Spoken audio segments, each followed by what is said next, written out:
My daughter left me at the airport with 3 bags and said, "Figure it out, Dad."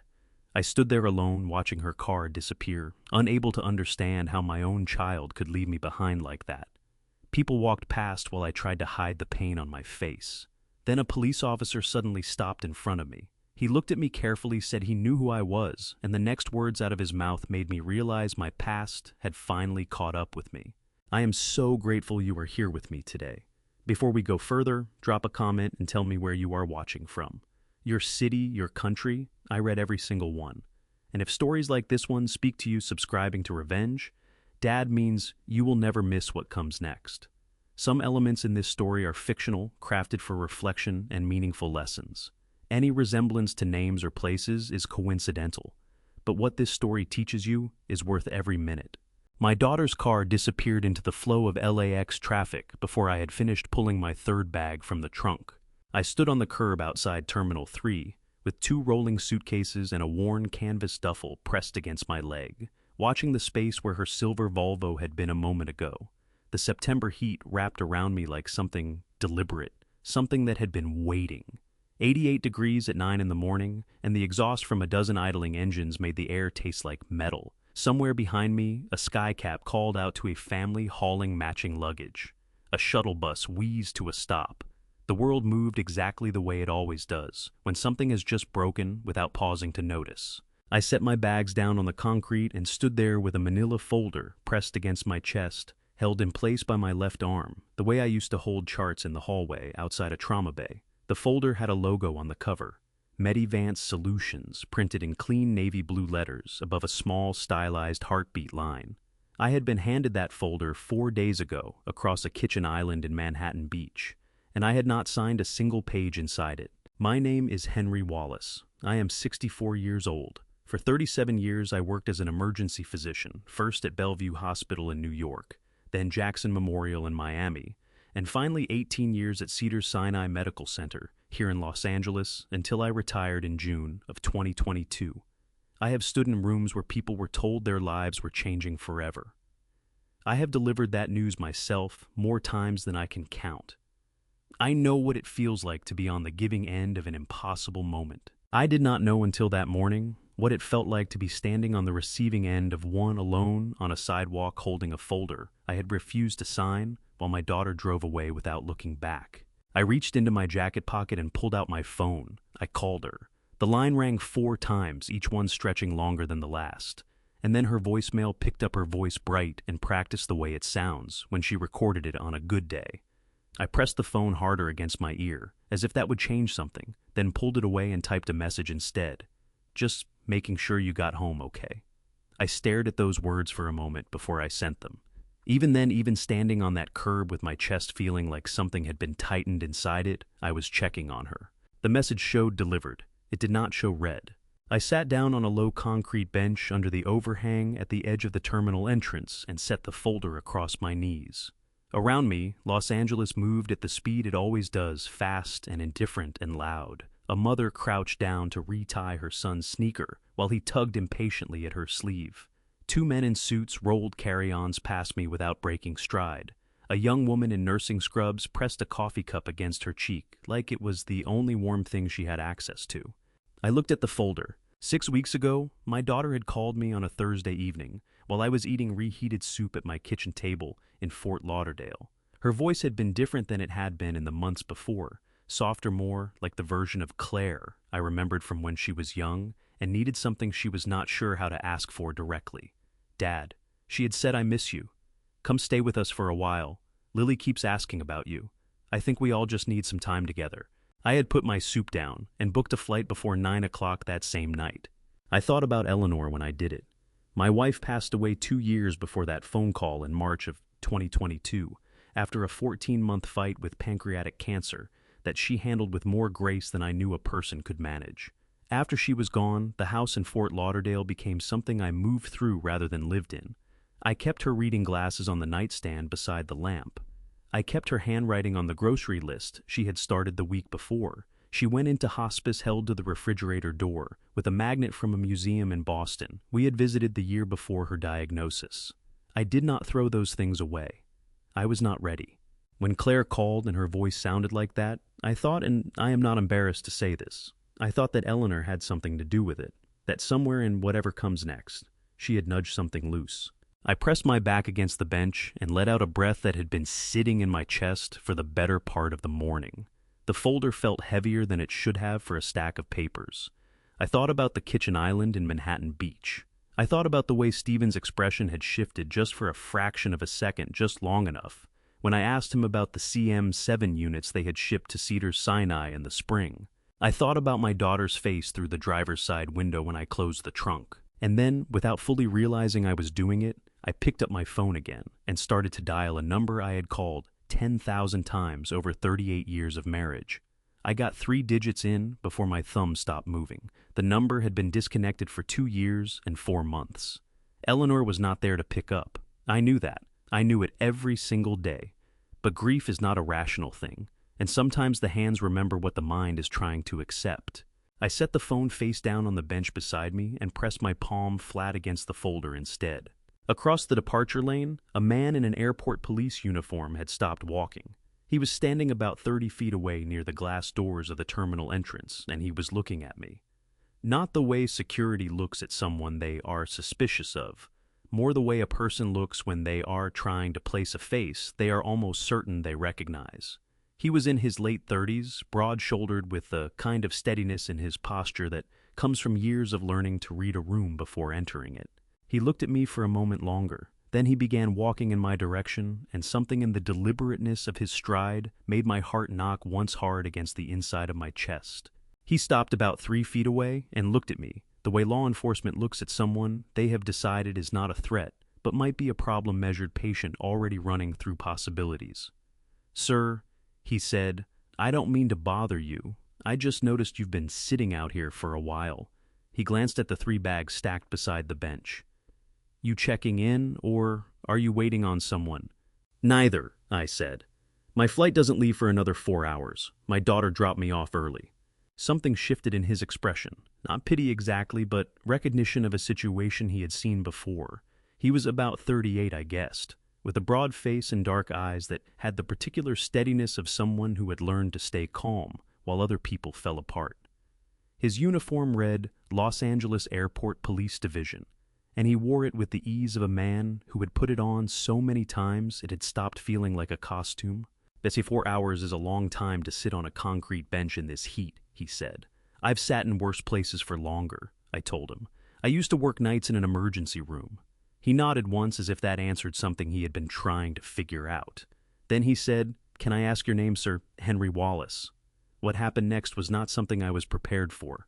The officer's chin came up sharply, and for a moment his professional composure cracked open just enough for something raw and unguarded to come through. His jaw tightened. His right hand moved to the radio on his shoulder, and then stopped like he had reached for something out of habit before remembering that was not what this moment called for. His eyes went bright in a way that had nothing to do with the California sun, and he pressed his lips together hard the way a man does when he is working to keep his face from doing something he has not given it permission to do. "Dr. Henry Wallace," he said. His voice came out lower than before. "From Cedars-Sinai." My chest tightened around a breath I had not finished taking. "I retired from Cedars-Sinai. Yes, how do you—" "Hold on," he said. "Please, just hold on 1 second. He reached into the breast pocket of his uniform and pulled out his phone. His hands were not entirely steady as he unlocked the screen and scrolled, and I watched his fingers move with the kind of urgency that told me this was not a casual search. He turned the phone toward me and held it at eye level. The photograph on the screen was old, taken in a hospital corridor, under fluorescent lighting, the color slightly washed out the way digital photos looked in the early 2000s. 2 men stood side by side. One was younger in scrubs and a white coat, with the slightly hollow look of someone running on bad coffee and adrenaline. The other was older heavyset, wearing a hospital gown, with a flannel robe over it, standing carefully the way people stand when their body has recently reminded them it is not invincible. I stared at that photo for a long moment. My throat began to close. The man in the white coat was me. 22 years younger, 20 pounds lighter, with more hair, and less of the particular gravity that accumulates in a person after enough years of standing in rooms where everything is urgent. But it was unmistakably me. That's my father, the officer said. His voice had a fracture running through it now, fine as a hairline crack, but impossible to miss if you knew what to listen for. Thomas Brooks, October of 2002, massive stroke brought into Cedars-Sinai just before midnight. He stopped, swallowed. You were the doctor on call. The memory arrived the way old memories do, when something precise pulls them loose, not all at once, but in fragments that assembled themselves rapidly into something whole. A man in his mid-50s brought in by ambulance, GCS of 11 and dropping. CT scan showing a large left hemisphere ischemic stroke. The clock on the trauma bay wall reading 12:47 in the morning. The window for TPA intervention, the clot-dissolving medication that can reverse stroke damage if given within a narrow time frame, closing fast. I had looked at the scan and looked at the clock and made the call in under 3 minutes. I remembered the end of that shift. I remembered walking out into the parking structure at 6 in the morning without ever knowing whether Thomas Brooks had made it through the night. In emergency medicine, you almost never find out. You stabilize, you hand off, you go home. The outcome lives in a chart you may never see again. Is he... I started. He passed away last November, Ryan said, and his voice broke cleanly on the last word, like a branch that had been holding weight for a long time. He pulled the phone back and looked at the photo himself for a moment before pocketing it.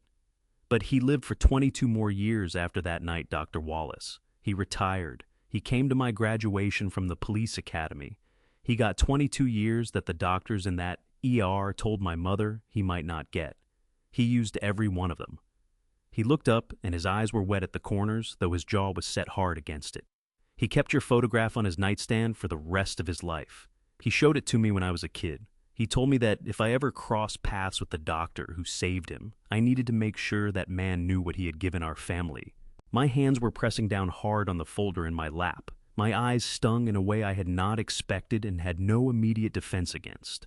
I thought of Eleanor, who had met Thomas Brooks exactly once at a hospital fundraiser sometime around 2005, and had come home and told me about a man she had spoken to near the dessert table who had cried while shaking her hand and said her husband had given him back his life.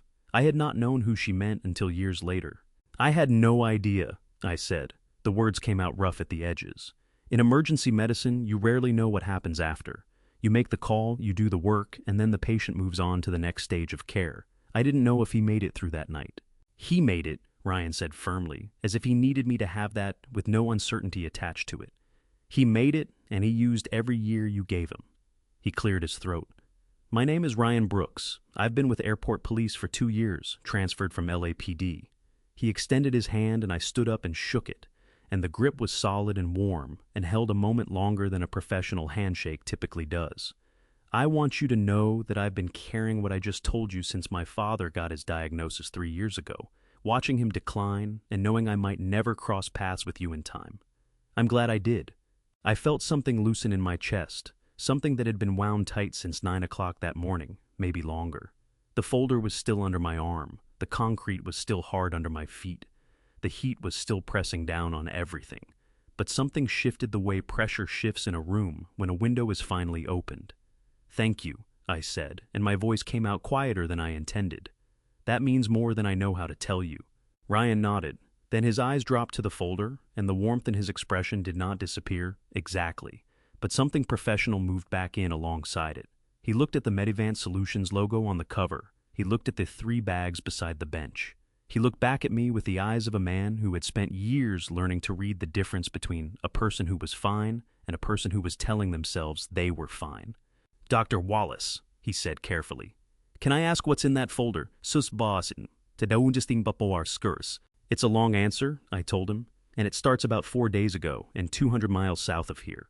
Ryan looked at the bench, then at the bags, then at the terminal doors behind us. My shift doesn't change for another 3 hours, he said, and you've got 4 hours until your flight. He sat down on the far end of the bench, leaving space between us the way a person does when they want to make clear they are not crowding you. Take whatever time you need. So, I told him, I started the way you start any case presentation in an emergency room, with the facts in order, without editorializing. But the facts of this particular case kept pulling at something underneath them, and by the time I got through the first few minutes of it, I had stopped sounding like a physician running through a chart and started sounding like what I actually was. a father trying to understand what had happened to him. Let me tell you about the house first, because the house matters. Claire and her husband, Stephen Parker, lived in Manhattan Beach, which is a coastal neighborhood south of LAX, where the streets are wide and the homes face the Pacific and everything is designed to communicate a particular kind of arrival. Their house was modern, all glass and pale concrete and clean angles, the kind of architecture that looks effortless and costs a fortune to maintain. There was a courtyard with a drought-resistant garden that I was fairly certain a professional maintained, and a 3-car garage with only 2 cars in it, and a view from the living room that on a clear day extended past Catalina Island. I had not visited in 14 months. My daughter Claire is 36 years old. She started law school at UCLA at 22, bright and determined and already talking about healthcare law before she had finished her first semester. She left in her 3rd year to marry Stephen, which Eleanor had opinions about that she expressed to me privately and never once declared directly, because Eleanor understood the difference between having a view and imposing it. After the wedding, Claire had worked in some marketing for a series of companies I could never keep straight and eventually had drifted into a support role at Medivance Solutions, her husband's company. I thought of it as administrative. I was wrong about that, but I did not know it yet. Stephen Parker was 41 CEO of Medivance Solutions, which supplied cardiac monitoring equipment to hospitals throughout California, Nevada, and Arizona. He was the kind of man who made strong first impressions, handsome in a polished way, with the easy confidence of someone who had never had a room fail to respond to him. He shook my hand at the door the Friday evening, with both of his hands wrapped around mine, which is a gesture I have always found slightly aggressive dressed up as warmth. And then Lily came running down the hallway, and none of that mattered for a while. My granddaughter is 14 years old, and she is without question the best thing that family produced. She hit me at a full-run, arms going around my ribs hard enough that I took a step back, and she said, "Grandpa," into my shoulder, the way she used to say it when she was 4, and I would carry her up the stairs at our house in Fort Lauderdale. My heart did something complicated and aching, and glad all at once, and I held on to her for a moment longer than was probably dignified for a 64-year-old man. "I've been waiting forever," she said, pulling back to look at me with Eleanor's eyes dark and direct and always seeming to be one step ahead of whatever conversation they were in. "Mom said you were coming at 6 and it's 6:42. "Traffic from the airport," I said. "There's always traffic from the airport. You should account for that." I laughed. It was the first time I had laughed in longer than I want to admit. The first 2 days were careful in the way that visits are careful when people are being considerate of a distance that nobody wants to name directly. The meals were good. The conversation covered safe ground. Lily's school a robotics elective. She had joined the way the ocean looked at different times of day from the back deck. Stephen grilled on Saturday evening and talked about Medivance with the focused enthusiasm of a man performing for an audience describing a new hospital supply contract as the crown jewel of the portfolio. He used that phrase 3 separate times across the weekend, which I noticed and filed away without knowing yet why it bothered me. On Sunday afternoon, Lily took me down to the water. We sat on the steps above the sand while she told me about a science project she was designing around cardiac arrhythmia detection, which she had chosen, she said carefully, because of me. Because she wanted to understand what I had spent my life doing. "Mom never talks about Grandma," she said after a while, looking out at the water rather than at me. "But I want to know about her. What she was like, if you want to talk about it." My throat tightened until it was difficult to swallow. I told her about Eleanor, not the illness, not the end, but the person. The way she read 3 books at a time and left them face down all over the house. The way she made terrible coffee and excellent pie. The way she laughed at her own jokes before she finished telling them. Lily listened with her whole body the way certain people do, turned slightly toward me, not looking at her phone once in 40 minutes.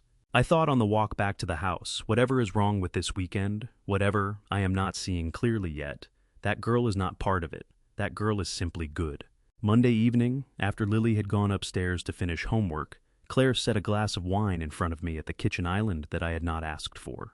Stephen came in from the living room, holding a manila folder, and set it on the granite between us with the particular care of someone placing something they want to appear casual about. Henry? We wanted to talk to you about something while we had the chance," Stephen said, settling onto a bar stool across from me.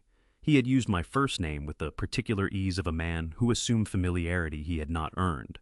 I let it go. "It's about Medivance. specifically about a role we think could be a good fit, good for you, good for the company. He opened the folder and slid it toward me. The cover page read, Medical Advisory Consultant Agreement in clean font above the Medivance Solutions logo. Below that, my name, my medical license number, already printed already there, as if the question of whether I would agree was a formality. It's straightforward, Claire said. Her voice was even rehearsed in the way that people rehearse things when they need them to land a specific way. You'd be listed as a medical consultant. It gives our hospital clients confidence that there's genuine clinical expertise behind the product line. You wouldn't need to do much, just allow us to reference your credentials in procurement conversations. I read the document slowly. I read it the way I read anything medical and legal from the beginning, every line, without skipping. On the third page, buried in a subsection under the heading, Scope of Consultancy, I found the language that made my stomach drop in the slow, certain way of a floor giving out beneath you. The agreement stated that I, as consultant of record, acknowledged having reviewed and endorsed all Medivance cardiac monitoring products in the series CM7 through CM12 for the period January 2021 through December 2024.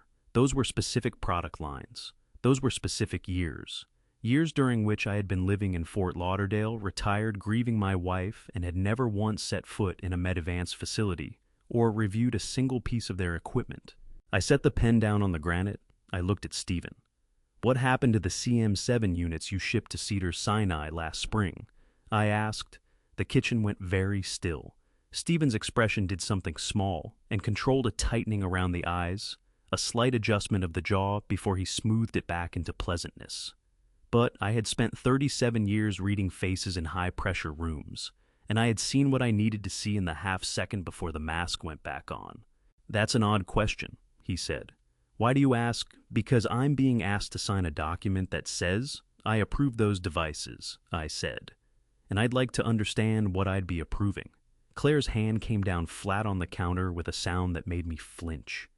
Dad, it's a standard agreement. You're overthinking this. I'd like my attorney to review it before I sign anything, I said. That's all I'm asking. The temperature in that kitchen dropped in a way that had nothing to do with the air conditioning. After dinner, which nobody finished, Stephen excused himself to take a call in his office. Claire began loading the dishwasher with the focused efficiency of a person who needed something to do with her hands. I offered to help. She told me she had it. I went to the guest room, changed out of my dress shirt, and sat on the edge of the bed for a while, looking at the wall. Then I picked up my phone and called Patricia Harmon. I have known Pat for 21 years. We overlapped at Cedars-Sinai for nearly 2 decades. She came up through internal medicine before moving into emergency, and we spent more late nights than either of us could count, standing in the same hallways, drinking the same terrible coffee from the same machine on the 3rd floor, talking through cases that had gotten under our skin. When I retired, she was the colleague I missed most immediately. And most specifically, the way you miss a particular kind of conversation that you cannot replicate with someone new. She is now Chief of Emergency Medicine at Cedars-Sinai, which surprised no one who ever worked with her. She picked up on the second ring. Henry. Her voice had that particular quality it gets when she is already paying attention before you have said anything important.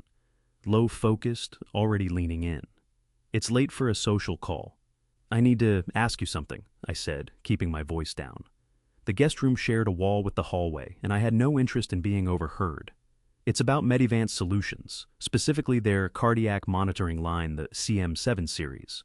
The silence on her end lasted exactly 2 seconds, which from Patricia was the equivalent of a sharp intake of breath.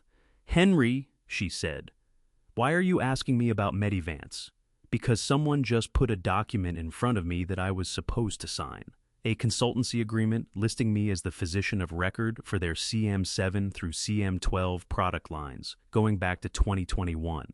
Oh, Henry. Her voice dropped another register, and something in the way she said my name made my stomach clench hard. Tell me you didn't sign it. I didn't sign it.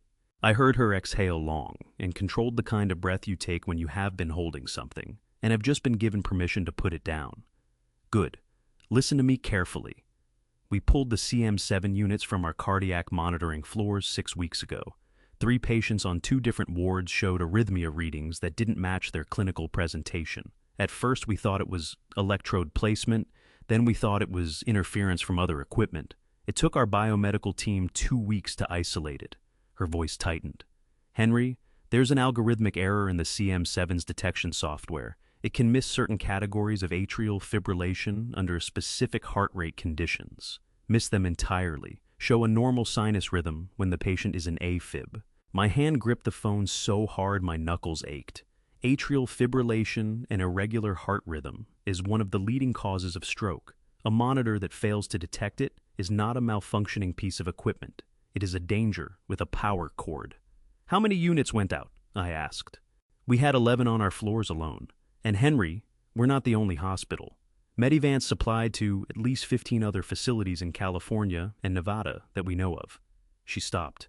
When she spoke again, her voice had dropped so low, I had to press the phone against my ear to catch it. There's a federal inquiry, FDA Office of Criminal Investigations, opened a review 4 weeks ago. I can't tell you details I'm not supposed to have, but I can tell you that Medivance is in the middle of something serious. And I can tell you that when I saw an email 3 weeks ago from their corporate office claiming that a Dr. Henry Wallace had personally endorsed the CM9 series in a site visit at this hospital. Her voice hardened with a cold fury I had rarely heard from her. I knew that was a lie, because you have not set foot in this building since your retirement party, and I kept that email, Henry. I kept it the day I received it, because I knew I would need it for something, even if I didn't know what yet. The room felt like it was pressing in from all sides. I stood up from the bed and walked to the window. The Pacific was out there somewhere past the rooftops, dark and enormous, indifferent to all of this. Pat, I said, and my voice came out rougher than I expected, scraped over something. Someone has been using my name. Yes, she said simply. And I think you need to understand that before you do anything else tonight. I thanked her. She told me to call her the moment I needed her for anything. I believed her, which is not something I say lightly. After I hung up, I opened my laptop and typed Medivance Solutions into the search bar. The fourth result was a trade publication called Med City News. The article had been published 3 weeks earlier, and the headline made my chest feel like something heavy had been set down on it without warning. I read it twice. The article described a Los Angeles-based medical device company facing scrutiny over its cardiac monitoring product line. It mentioned questions about FDA clearance documentation. It mentioned the name of the CEO, Stephen Parker. I closed the laptop and set it on the nightstand and sat very still in the guest room of my daughter's house, while the air conditioning hummed and the neighborhood outside went quiet, the way expensive neighborhoods go. Quiet at night, completely carefully, as if silence itself was something they had paid for. And then, from somewhere down the hall, I heard voices. They were low, deliberately low, the kind of low that people use when they know sound carries and they are trying to control how far it goes. I could not make out every word, but I have spent 37 years learning to read the emotional content of what people say. Before I processed the literal meaning, and what I heard through that wall made the hair on my arms stand up. Claire's voice tight and rising. He has to sign before Monday, Stephen. You told me. Stephen's voice cutting under hers. Keep your voice down. I am keeping my voice down. What I'm saying is that if he calls anyone before, he won't. You don't know that. You don't know him the way I... Claire. A pause, then quieter with an edge to it that made something cold move through my chest. We are not having this conversation at full volume in a house with thin walls. Go to bed. I'll handle it.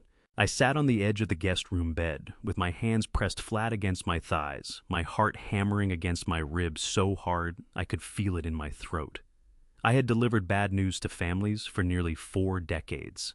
I had stood in rooms where everything was falling apart and kept my voice level and my hands steady, because that was what the moment required. But sitting there in the dark, listening to my daughter's voice crack with something that sounded like fear, while her husband told her he would handle it. Whatever it was, I felt something break open in my chest that I did not have a clinical name for. I did not sleep that night. I lay on top of the covers and stared at the ceiling and thought about the folder on the kitchen island and what Patricia had told me and the 3 words Stephen had said through the wall. I will handle it. At 6:15 in the morning, while pale gray light was just beginning to come through the curtains, there was a knock at the guest room door. Quick, decisive, the knock of someone who has already made up their mind about what comes next. I sat up. Come in. Claire opened the door. She was already dressed, her hair pulled back. her face arranged into the expression she used when she needed to appear in control of something she wasn't. She looked at me for a moment, with something moving behind her eyes that she did not let reach her face, and my heart cracked a little at the sight of it. Not with anger, not yet, but with the specific grief of recognizing your child in a moment where they are not being their best self, and knowing there is nothing you can do to go back and change the road that led here. "Dad," she said, "pack your things. I'm taking you to the airport." I packed in 11 minutes. I have packed fast my entire adult life, 37 years, of being called in, early staying late, leaving before I had finished eating, and my hands knew what to do without being told. Shirt, trousers, toiletries, laptop. The canvas duffel with Eleanor's things I handled last, and carefully the way you handle something that cannot be replaced. When I came out to the living room, Lily was standing at the bottom of the stairs in her school uniform, navy skirt, white blouse, hair, still damp from the shower. She looked at my bags. She looked at her mother. And the expression that moved across her 14-year-old face was one I recognized from the emergency room, the look of someone who has just understood that a situation is worse than they were told. "Grandpa?" Her voice came out smaller than usual. "Are you leaving right now?" "Apparently so," I said. She crossed the room and put her arms around me before I could set the bags down, pressing her face against my shoulder, the way she had done the night I arrived, except that this time her arms were tighter and her breathing was uneven and she was working very hard not to cry. I could feel the effort of it in the tension across her back. "You promised we'd do the science project again," she said into my shoulder. "I know." My throat closed around the words. "I'm sorry, sweetheart." "Claire." Stephen's voice came from the kitchen flat and directional. "We need to leave now, if you're going to miss the morning backup on Sepulveda." Lily pulled back and looked at me, with Eleanor's eyes dark and direct, and full of something she was too young to have to carry. Her chin was trembling. I cupped her face in both hands the way I used to, when she was small enough to hold, and she pressed into my palms like she was trying to memorize the feeling. "I'll call you," I said, "as soon as I'm home."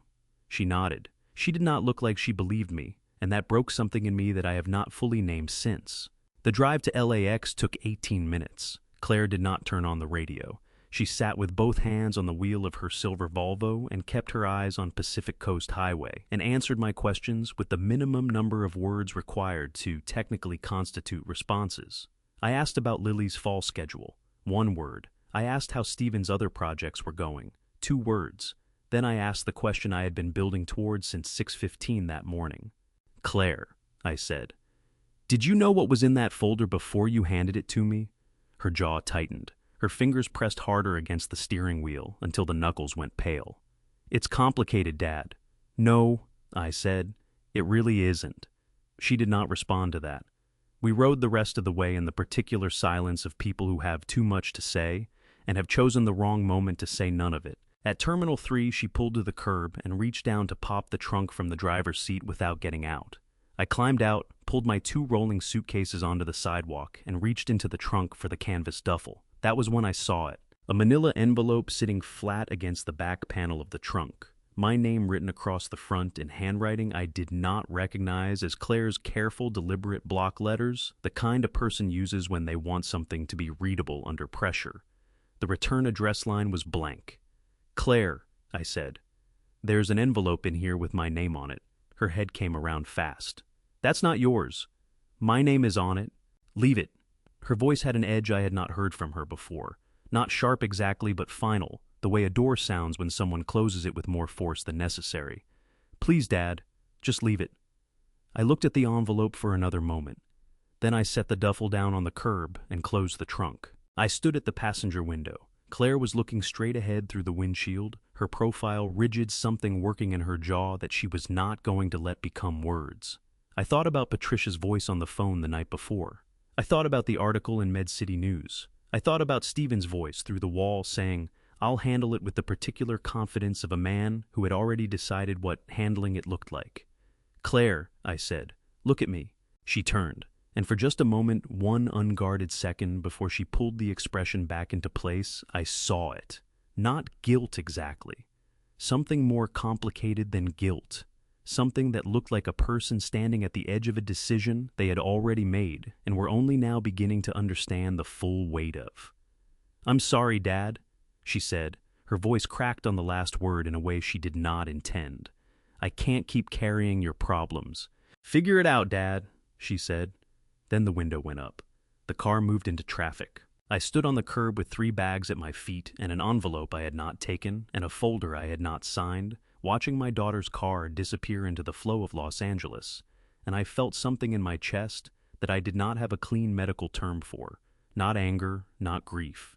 Something that lived between them, the particular ache of loving someone clearly enough to see exactly what they are doing and not being able to stop it. Ryan Brooks was still standing where I had left him. I had forgotten in the weight of everything I had just told him that we were still sitting outside Terminal 3 and that he had been listening to all of it without once checking his watch or his radio or the flow of people moving in and out of the glass doors behind us. He was leaning forward with his elbows on his knees, and when I finished talking, he stayed in that position for a moment, looking at the ground between his feet. Then he looked up at me, and what was on his face was not the careful professional neutrality he had walked over with. It was something plainer and harder to look at than that. "That's not okay," he said. "I don't care what's going on with her finances or her marriage or her husband's company. What she did at that curb this morning is not okay." My chest tightened in a way that had nothing to do with anger. "She's under pressure," I said. "She's Henry." He said my name the way my father used to say it, when I was making an excuse he did not intend to let me finish. "You don't have to defend her to me." I pressed my hands flat against the folder on my knees and looked out at the departure lanes. A taxi cut off a shuttle bus, and someone leaned on a horn for 3 long seconds. The sound bounced off the concrete and the glass and disappeared into the general noise of the airport, and I thought about how easy it is to make a loud thing disappear when there is enough other noise around it. "Tell me about your father," I said. "The rest of it. You gave me the outline earlier. I'd like to hear the whole thing." Ryan was quiet for a moment. Then he sat back and looked out at the same middle distance I was looking at, and when he began talking, his voice had the quality of someone who has told a story enough times that it has become something they carry rather than something they perform. "My father was Thomas Edward Brooks," he said. "He taught high school history at Compton High for 31 years. He used to say that every kid who walked through that door already knew the world could be hard. His job was to show them it had been hard before, and people had survived it anyway." He paused. "He was the kind of man who remembered every student's name, not just the ones who were easy to remember, all of them. He kept a notebook. When I was cleaning out his house after he passed, I found 31 notebooks, one for every year he taught, every student every year, first name and last name, and one sentence about something specific he remembered about them." My throat ached. I did not trust myself to say anything, so I did not. October 14th, 2002. Ryan continued. He stayed late for a parent-teacher conference. Single mom, 3 kids her son was failing, and my dad wanted to make sure she understood. It wasn't the boy's fault, it was that the boy needed a different kind of attention than the class size allowed him to give. He always stayed late for those conversations. His jaw tightened briefly. On the way to his car in the parking lot, he told me later he felt a headache start behind his left eye. By the time the ambulance got there, he couldn't tell them his own name. I remembered it now with a clarity that surprised me. The scan, the left hemisphere, the clock. The ER attending that night told my mother he might not survive the next 6 hours, Ryan said. And if he did survive, there was significant risk of permanent impairment, speech mobility, cognitive function. She called me from the waiting room at 2 in the morning, and I drove from my apartment in Inglewood to Cedars-Sinai in 11 minutes, which I am not proud of in terms of traffic law. He almost smiled, but it didn't quite make it. When I got there, a nurse told us that the doctor on call had moved faster than most, she said, and that they had administered TPA within the treatment window, that if things went the way they hoped, the damage might be significantly less than initially feared. He stopped. He pressed the back of his hand against his mouth for a moment, and his shoulders rose and fell, once with the effort of keeping his breathing even. "He woke up the next morning," Ryan said, speaking clearly, moving both sides of his body. He looked at my mother and said, and I am not making this up, he said, "I had the strangest dream. I dreamed I was late grading papers and the principal was furious." His voice broke on the last word, and he laughed at the same time, the way grief and joy collapse into each other when a story holds both. That was my father. 22 years later, that was still my father. I pressed my hand over my eyes for a moment. The back of my hand was wet, which I had not anticipated and could not entirely account for. He retired in 2012. Ryan continued his voice steadier, now moving through the years with the careful pace of a man who has organized them into something he can hold. He traveled a little. He drove my mother crazy being home all day, which she will tell you herself, and consider it the best problem she ever had. He came to my graduation from the academy in 2011. He glanced at me. He held Sophie when she was born. She's 7 now. She has his eyes and his habit of asking questions that take 20 minutes to answer properly. His voice softened on that. He passed last November. Congestive heart failure. He was 79 years old, Dr. Wallace. He was 79 years old, and he had lived every one of those years. I thought about the night of October 14th in the year 2002. I thought about a clock on a trauma bay wall reading 12:47. I thought about a scan on a light board and a decision made in 3 minutes and a shift that ended at 6 in the morning without my ever knowing what came next. He kept your photograph on his nightstand, Ryan said quietly. From the day he got home from the hospital until the day he died. I asked him once why he kept it there instead of somewhere less visible, I guess. Somewhere that wouldn't make visitors ask questions. He looked at me directly. He said, because every morning when I wake up, I want to remember that I'm here because someone I never met made the right call at the right moment, and I want to be grateful for that before I do anything else. The departures lane blurred slightly in front of me. I blinked hard twice. "Ryan!" I said. My voice came out rough and low and not entirely steady. "Thank you. I mean that in a way I don't fully know how to say." "You don't have to say it," he said. "I've been carrying that for 3 years. I'm glad I got to put it down with the right person." He straightened up. His posture shifted subtly incrementally, the way a person shifts when they are moving from one mode into another. His eyes dropped to the folder in my lap, and when they came back up to my face, they were the eyes of the LAPD financial crimes investigator he also was underneath everything else. "Henry," he said, "I need you to listen to me very carefully now." His voice was quiet, but it had an edge to it that cut through the airport noise the way a specific frequency cuts through static. Do not throw that folder away. Do not give it back to anyone. Do not let it out of your possession until I tell you it's safe to. He held my gaze. That document is evidence, and I think you already know that, or you wouldn't still be holding it. My grip on the folder tightened until I could feel the cardboard bending slightly under my fingers. "Evidence of what?" I asked. "Before I tell you what Ryan revealed next, and I promise you, nothing could have prepared me for it if you are still here with me on Revenge. Dad dropped the number 7 in the comments right now. Just the number 7. Let me know you are with me, because what comes next changes everything you thought you understood about this story. Please note, some details ahead are fictional woven in for depth and reflection. If that is not for you, it is completely okay to step away, no hard feelings." Ryan did not answer immediately. He stood up from the bench, looked both ways along the departure curb, the way a man looks when he is deciding how much of a conversation belongs in a public space, and then tilted his head toward the terminal doors. "Come inside," he said. "There's a seating area past the first security checkpoint that's quieter than this. I can get us through without you going to the main TSA line." I picked up my bags. He took the 2 rolling suitcases without asking, which was the kind of practical courtesy that does not announce itself, and we went through a side access point where a TSA supervisor recognized Ryan by name and waved us through without ceremony. We found a cluster of seats near a pillar away from the main foot traffic, and Ryan set the bags down and sat across from me and leaned forward with his forearms on his knees. For a moment, he looked at his hands. Then he looked at me with the expression of a man who was about to say something he has been organizing carefully and does not want to get wrong. Before I transferred to airport police, I spent 4 years on LAPD's financial crimes unit. When OCI opened the Medivance review 4 months ago, they reached out to coordinate on the California side. I've been the liaison contact since the beginning. He leaned forward. "I'm going to tell you what I know," he said, "and I need you to understand that some of what I'm about to say comes from an active investigation, which means I'm telling you as much as I can and not more. Can you work with that?" "I spent 37 years in emergency medicine," I said.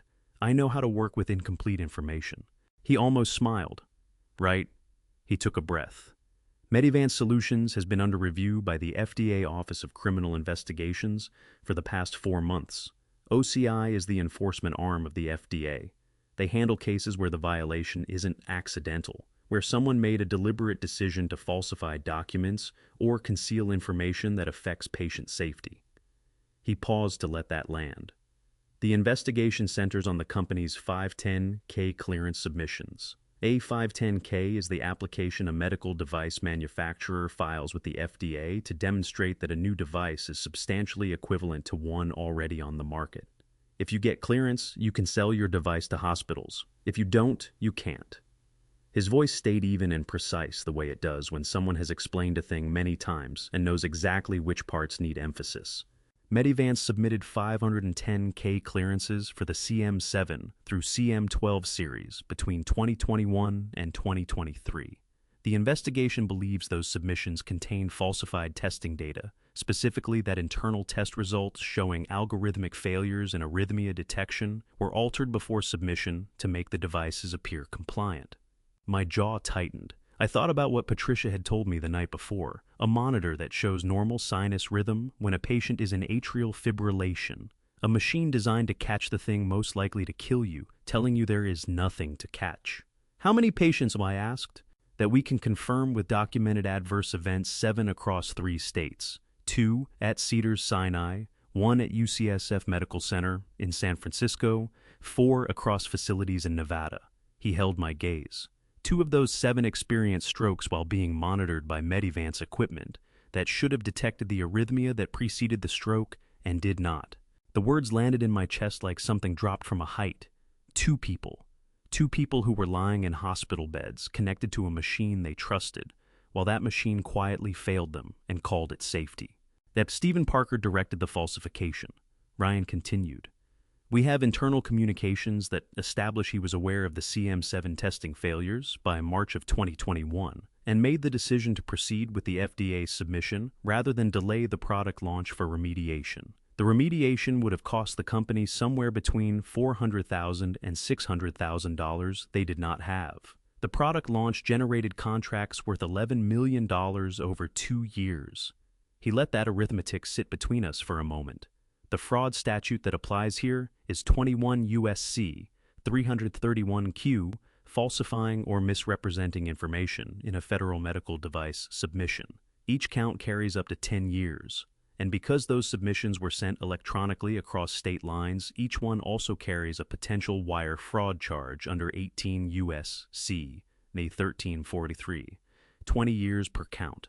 I had been in enough legal depositions over the course of my career to understand what those numbers meant. They were not rhetorical. They were the shape of a life. What does this have to do with my name? I asked, though I had already begun to understand the way you understand a diagnosis before the test results confirm it, not because you want to be right, but because the pattern has already assembled itself in front of you. Ryan's expression shifted into something careful and deliberate. The investigation has been working to establish the full scope of the falsification, specifically who signed off on what and when. Parker's defense strategy, based on what we've been able to determine, centers on the argument that Medivance relied on outside medical consultants who reviewed and endorsed the devices, qualified physicians who provided independent clinical validation. He stopped. The problem for that argument is that the consultants listed in the internal documentation don't exist. The names are fabricated. The credentials are fabricated. Every single one of them. He looked at me steadily. Until we believe very recently. The folder felt different in my hands than it had 5 minutes ago. Heavier, more specific. He needed a real name, I said. He needed the best real name he could get, Ryan said. 37 years of emergency medicine at Bellevue-Jackson Memorial and Cedars-Sinai. A physician who actually worked with cardiac monitoring equipment for decades. Someone whose credentials attached to those submissions would make the fabricated endorsements look like the one real thing in a document full of constructed ones. His voice did not rise, but something in it tightened. And someone he had access to. Someone who might sign something without asking every question he should, because he trusted the person handing it to him. That last sentence went into me like a needle finding a vein. Precise, immediate, true. 4 months ago, Ryan continued. A source inside Medivance contacted our unit, an engineer who had been with the company since 2020 and had direct knowledge of the testing falsification. He provided some initial documentation, but held back the most significant materials. He has a family, a mortgage. He was frightened, and I understand that, and I have not stopped understanding it." He pressed his hands together. "He told us enough to keep the investigation alive, but not enough to move on. We have been waiting for him to make a decision." Ryan looked at me directly. "What you are holding in that folder is the missing piece, Henry. Not because it proves what Parker did, we have enough for that, but because it shows us who he was planning to use to explain it away." I looked down at the Medivance Solutions logo on the cover of the folder, at my name already printed on the first page. At 37 years of work, reduced to a credential someone else had tried to attach to their fraud like a signature on a check they had no right to write. My hands were trembling, not violently finely the way hands tremble when something has been held too tightly for too long and is only now being released. I pressed them flat against the folder to stop it. "There is one more thing," Ryan said, and his voice dropped lower, carrying the weight of something he had been deciding whether to say. 2 weeks ago, Stephen Parker submitted a document to his corporate liability insurance carrier, a preemptive filing the kind companies make when they anticipate litigation and want to establish their defense posture early. He reached into his jacket pocket and produced a folded sheet of paper, a printout, I realized, not an original. "I'm not going to leave this with you, but I want you to read the relevant section." He held it out. I took it. My eyes went to the highlighted paragraph near the bottom of the page. It stated in clean legal language that Medivance Solutions had retained Dr. Henry Wallace, MD, as Chief Medical Advisor from January 2021 to the present date, and that all product endorsements had been made in consultation with Dr. Wallace, whose clinical expertise had provided independent validation of the company's device portfolio. The document was dated 3 months ago. 3 months before, I had boarded a plane in Fort Lauderdale with a suitcase full of hope about a long weekend with my daughter. "He filed this," I said, "before I even knew I was coming to Los Angeles." "Yes," Ryan said.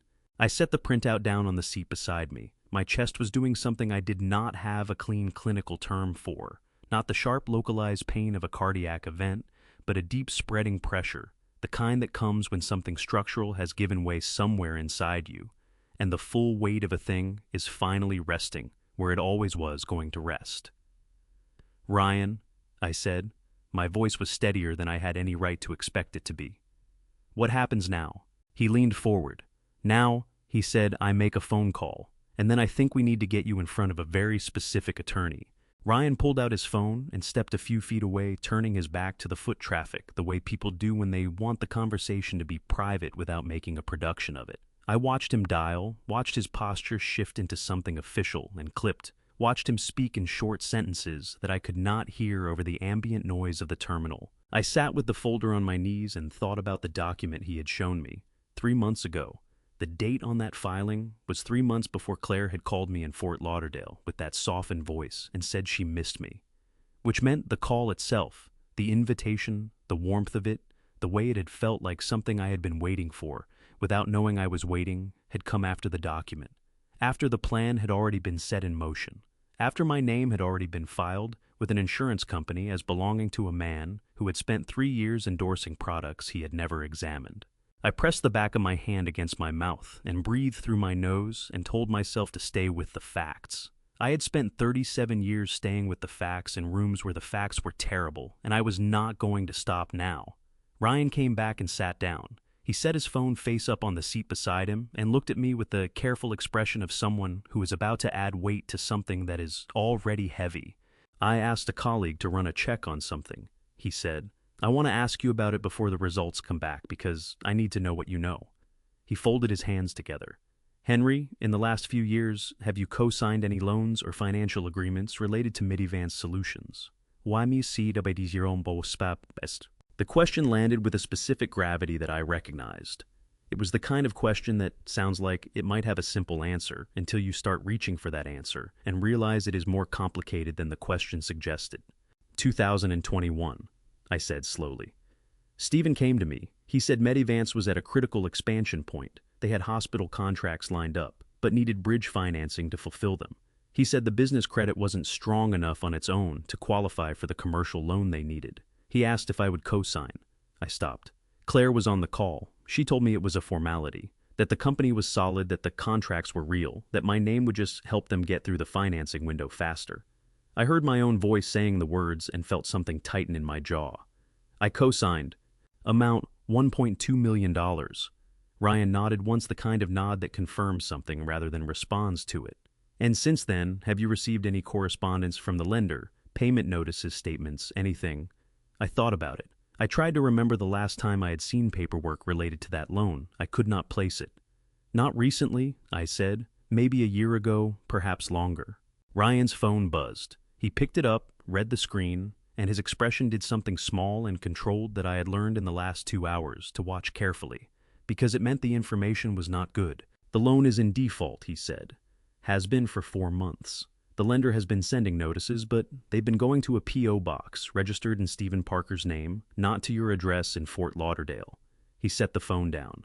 Henry, as the co-signer on that loan, you are legally equally responsible for the full outstanding balance.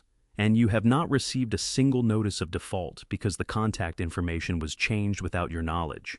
The terminal noise continued around me, announcements, rolling luggage, a child, somewhere behind me, asking a question in the high, insistent voice of a child who knows the answer is coming, but cannot wait for it. All of it continued at exactly the same volume and pace as before, indifferent to the fact that the floor had just shifted under my feet. I thought about the day I signed that document. I was sitting at the kitchen table in Fort Lauderdale, 6 months after Eleanor had passed. Claire was on a video call on my laptop, her face bright and earnest, and so much like the daughter I had raised that I had not looked as closely at the paperwork as I should have. She had said, "Dad, we don't need to go through all of it line by line. I trust you and you trust us. That's what family means." I had signed. "There is more," Ryan said. He said it the way doctors say it when they have a second diagnosis to deliver, after the first one has not finished landing. "The investment you made in 2019, $250,000. I had made that investment before the loan, before Eleanor got sick.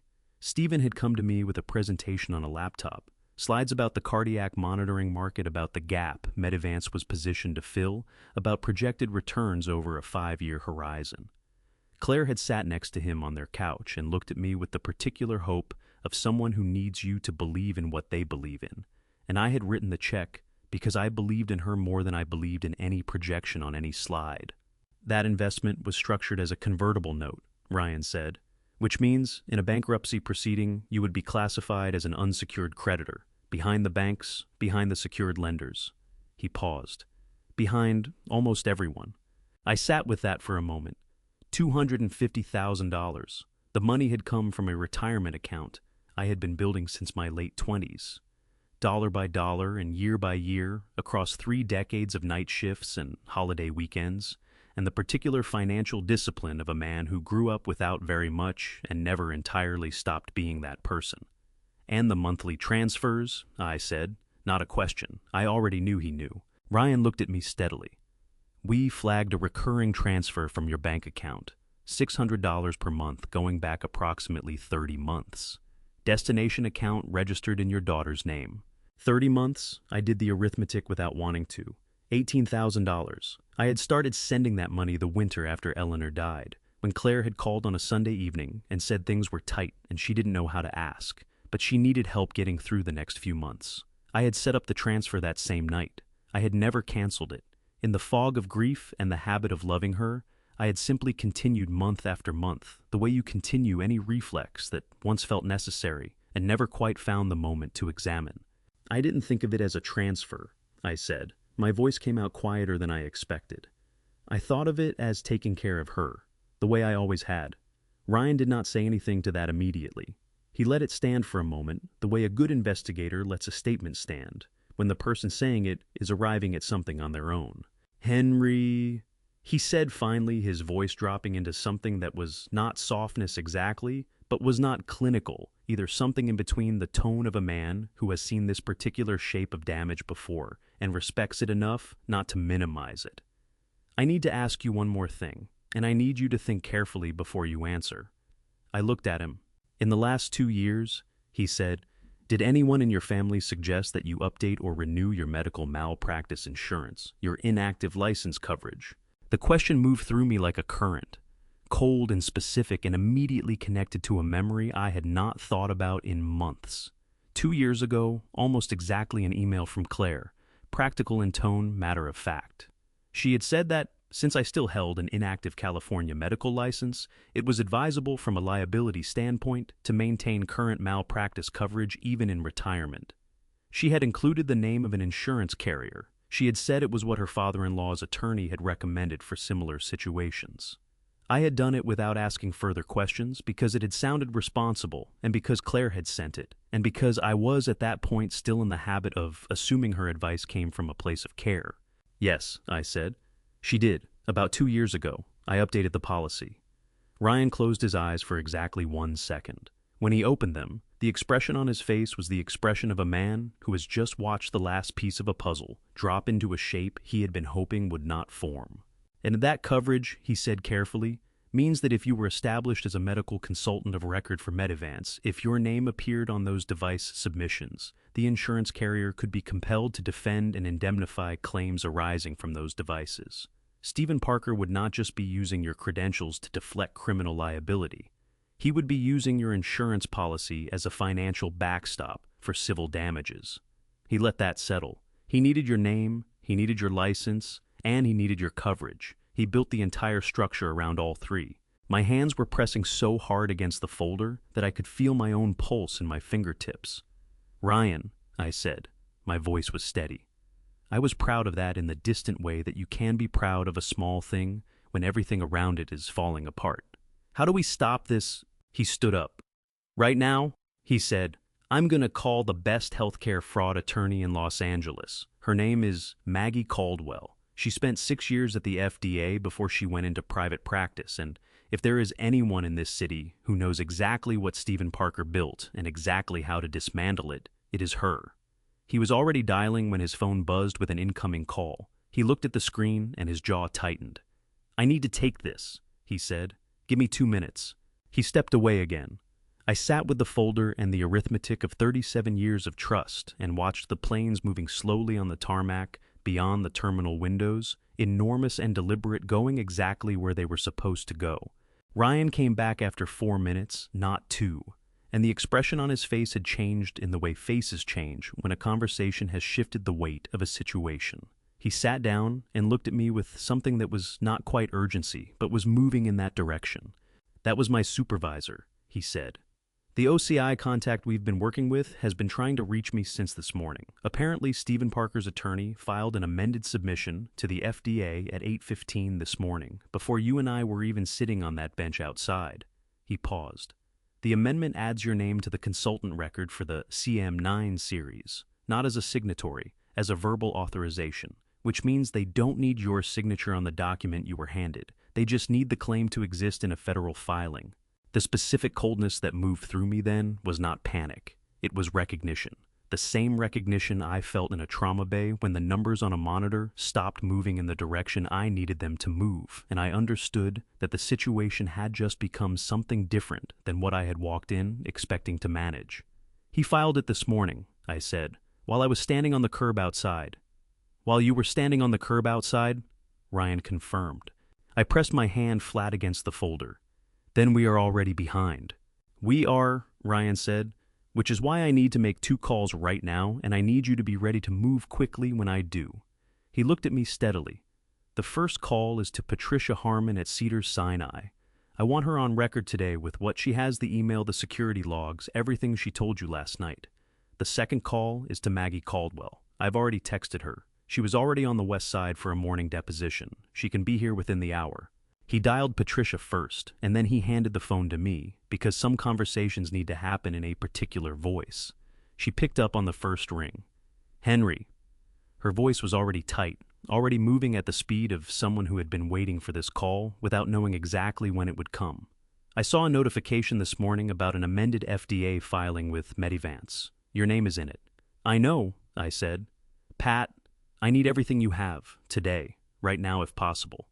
"I pulled it last night," she said, and the steadiness in her voice made something in my chest loosen by 1 degree.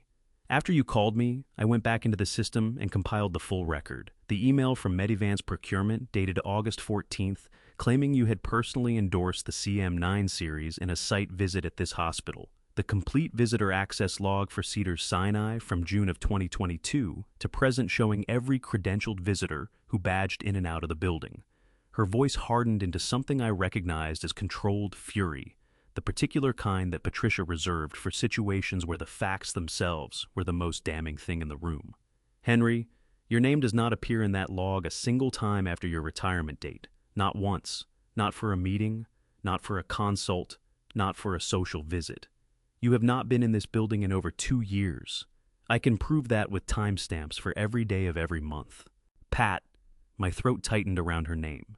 "You pulled that last night." "I pulled it 3 weeks ago," she said. "The day I received that email, because I know you, Henry Wallace. I have known you for 21 years, and I knew the moment I saw your name in that email that something was wrong, because the man I know does not put his name on things he has not personally examined. He does not endorse what he has not seen with his own eyes." A brief pause. "I kept the records because I was waiting for the day you would need them. I am glad that day is today, and not a week from now." My eyes burned. I pressed the back of my wrist against them and breathed through my nose and told myself to hold it together for the next few hours, that there would be time later for the full weight of what it meant to have a friend who had been holding your alibi before you knew you needed one. "Thank you," I said. My voice came out rougher than I wanted it to. "I mean that in a way that—" "Don't thank me," she said firmly. "Just tell that attorney everything, every detail. Don't protect anyone, don't soften anything. Tell them what you told me last night and then tell them more." A pause. "And Henry, you did the right thing, not signing that document. I want you to know that I knew you would. I never doubted it for a single day." I handed the phone back to Ryan. He spoke to Patricia for another 2 minutes in the clipped specific language of someone coordinating a legal action, confirming formats and timestamps and chain of custody for the records she had compiled. When he hung up, he looked at me with the expression of a man who has just confirmed that the ground beneath his feet is more solid than he had allowed himself to hope. "She's sending everything to my secure email in the next 30 minutes, he said. "Certified digital copies with authentication timestamps. That's your alibi, Henry.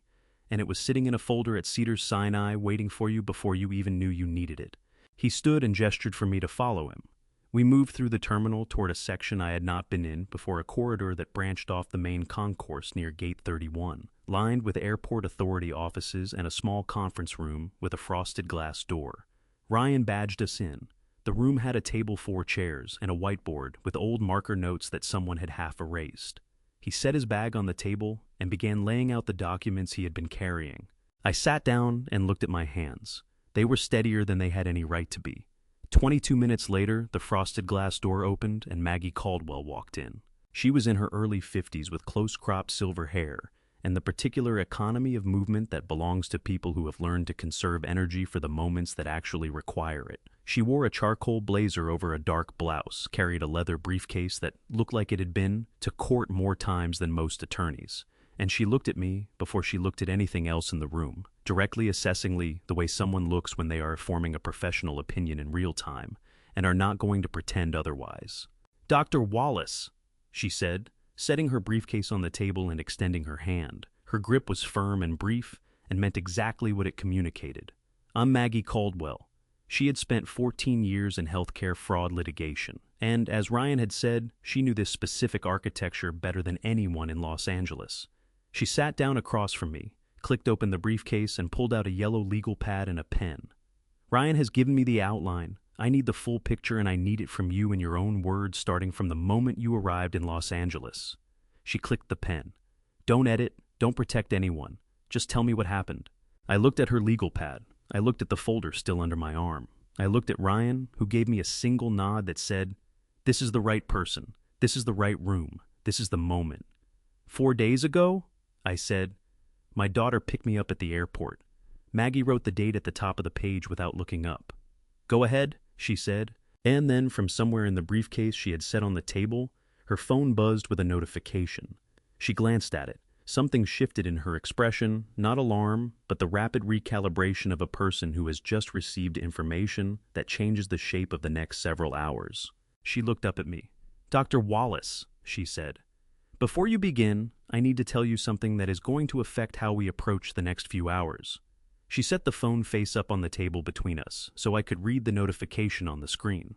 It was a legal alert from the FDA public filing system. An amended Medivance submission, time-stamped 8/15 that morning. My name, my license number, in a federal document. already filed, already in the system. Stephen Parker's attorney moved faster than we expected this morning, she said, which means we have a narrower window than I would like. She looked at Ryan. How quickly can you get me everything Patricia Harmon compiled?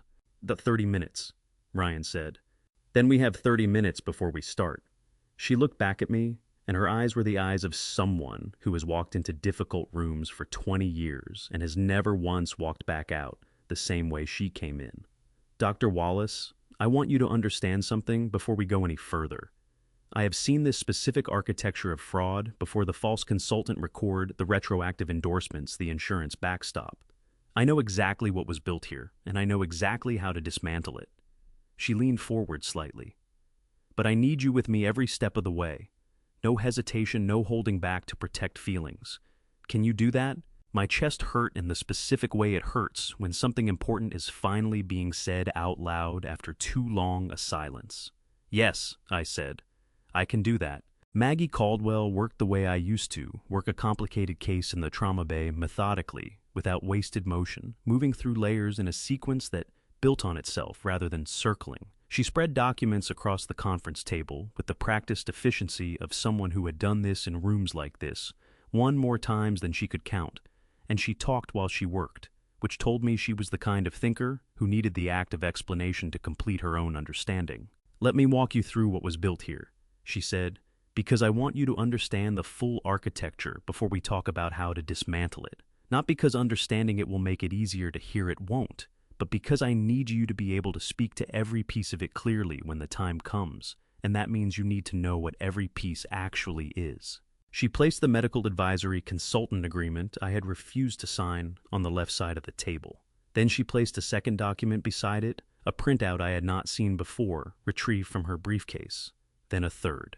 A first layer, she said, tapping the agreement with one finger. California Business and Professions Code, Section 2052.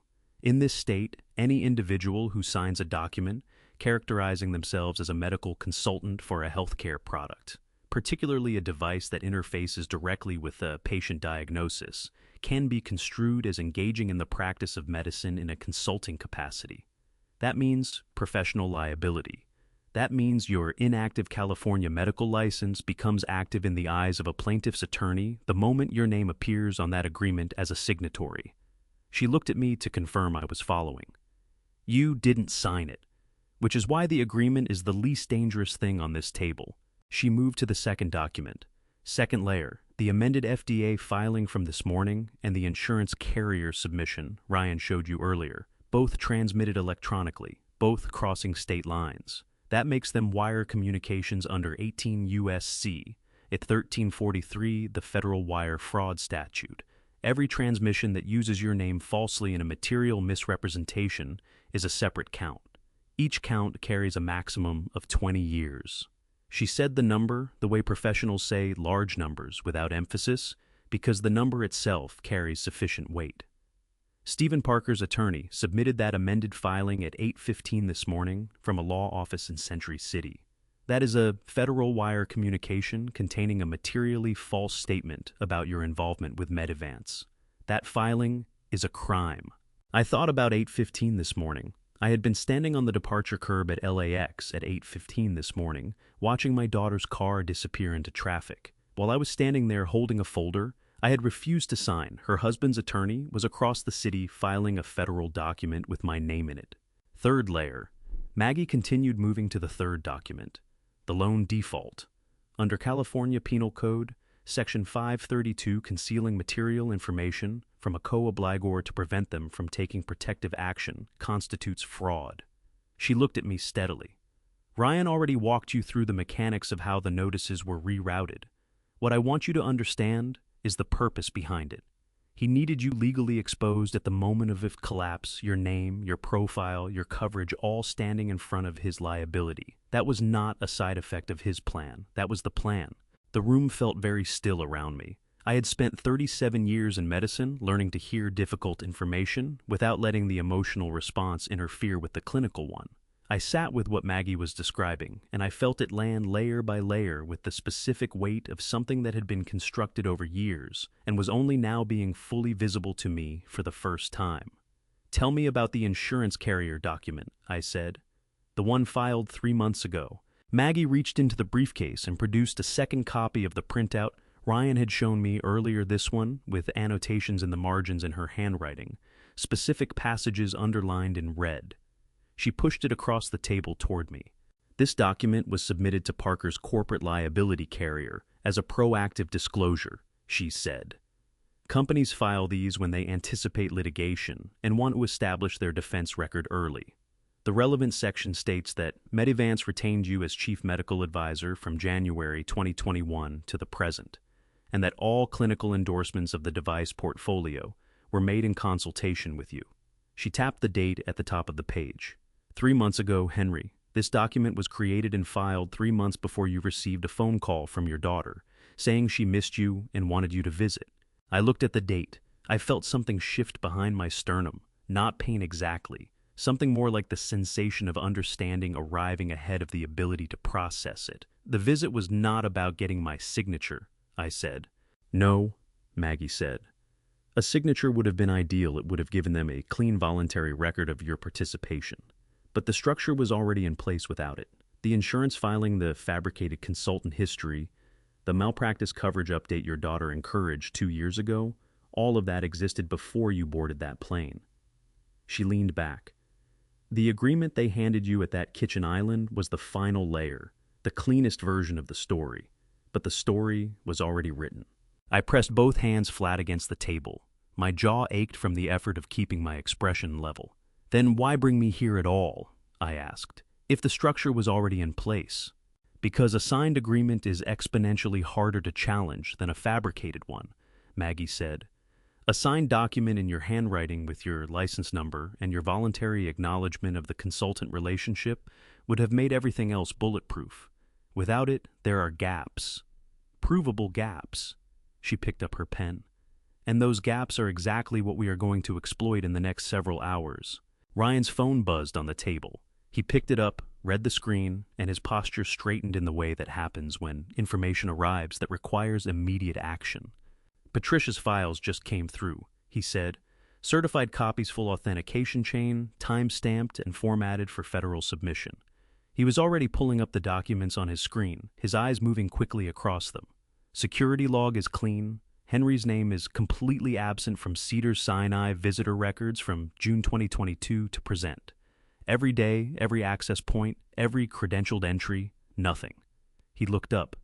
And the email from Medivance procurement to the Cedars purchasing department, dated August 14th, claiming Henry personally endorsed the CM9 in a site visit at the hospital. He turned the phone so Maggie could see the screen. That email was sent from a Medivance corporate account while Henry was in Fort Lauderdale. We can establish his location that day through his phone carrier records if we need to. Maggie was already writing. Her pen moved across the yellow legal pad with the speed of someone whose hand had learned to keep up with her mind. Good, she said. That gives us the foundation for the affidavit. Henry, I'm going to need you to sign a sworn statement, an emergency affidavit of non-participation, which formally asserts under oath that you have never served as a consultant for Medivance Solutions, have never reviewed or endorsed any of their products, and have never participated in any site visit or clinical evaluation on their behalf. This affidavit goes to the FDA, to the OCI investigators, and to the federal court record simultaneously. She looked at me over the top of the legal pad. Once it's filed, any document that contradicts it becomes evidence of fraud rather than evidence of your participation. It flips the entire evidentiary structure. How quickly can we file it? I asked. I can have the draft done in 40 minutes, she said. We file electronically. It will be in the system within the hour. She held my gaze. But I want to be clear about what this means. Once you sign that affidavit, you are formally in opposition to Stephen Parker's legal narrative. There is no version of events after that where this does not become a fight. It already is a fight, I said. I just didn't know it until this morning. Something moved across her face, not a smile exactly, but the expression of a person who has spent 20 years watching people arrive at their own clarity and has learned to recognize the moment it happens.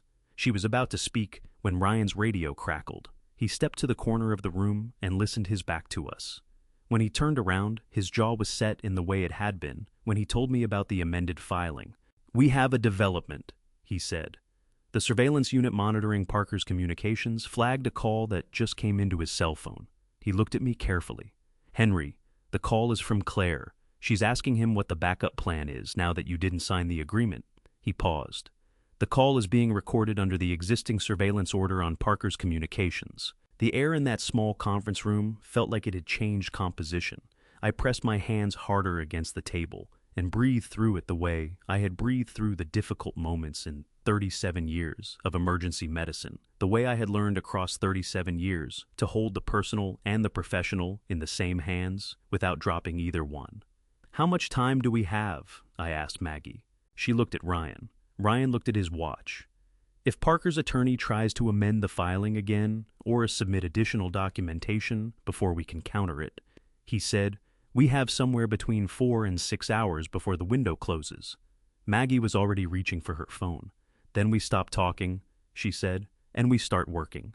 Ryan had arranged a hotel room near the airport, a small, clean place on Century Boulevard, with a window that looked out over a parking structure, and beyond it, a thin strip of sky going orange at the edges as the sun dropped toward the Pacific. I sat on the edge of the bed with my shoes still on, and my 3 bags stacked by the door, and the folder on the nightstand, and did not move for a long time. The work was done for the day. The affidavit had been filed at 4:17 that afternoon. Patricia's documents were in the system. Maggie had 3 associates working through the night on the response brief. Ryan had checked in with the OCI contact and confirmed the amended filing had been flagged for review. Everything that could be done before morning had been done. I should have been relieved. I was not relieved. I was the particular kind of exhausted that lives on the other side of adrenaline when your body has been running on emergency reserves for 12 hours. And the reserves have run out, and what is left is just the weight of everything that happened.